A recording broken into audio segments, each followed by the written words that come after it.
I write stories that are supposed to be fun and scary and make readers believe the unbelievable. Nobody doesn't like Stephen King. Whether you've read it, whether you've watched it, Stephen King's at the forefront of the genre. I remember reading The Shining, and I was in an attic of an old mansion in the Adirondacks. And that was not the place to read The Shining. I mean, it was The Shining. I told Stephen I wouldn't buy a house once because the number was 217, and that's the number of the room in The Shining that you don't go into.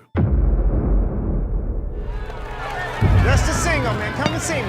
I learned my chops from some of the writers who worked for the original Twilight Zone. You can make people believe if you have touchstones in the real world. Terrence Maitland, I'm arresting you for the murder of Frankie Peterson. For the what?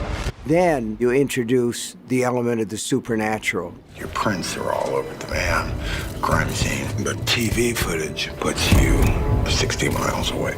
I had the idea for a long time to write a story about a guy who was in two places at the same time. And what really turned my dials was I thought to myself, I'd like to have a protagonist here who has skin in the game. I only have one question for you. Did you ever touch my kid? Detective Ralph Anderson, he's a good, upstanding guy who's faced with a situation which is way outside his scope. I have no tolerance for the unexplainable. Well then, sir, you'll have no tolerance for me. Holly is one of the most interesting characters in my entire lexicon. She is a private investigator, but she's ever so slightly off. The struggle is Holly has to convert Ralph's lifelong empirical training to believe in something you've never been able to believe before. There's some damn strange things in this world of ours.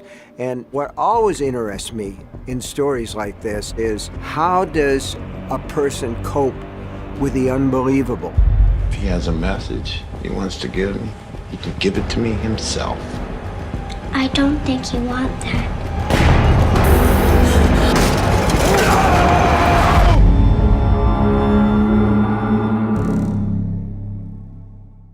Hi guys, here's today's Daily Fact. Did you know that Stephen King, the author of The Shining, wasn't even a fan of the film?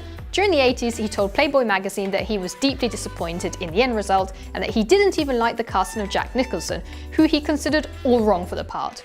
Well, we love the movie. Remember to click below to subscribe on the side for more awesome content.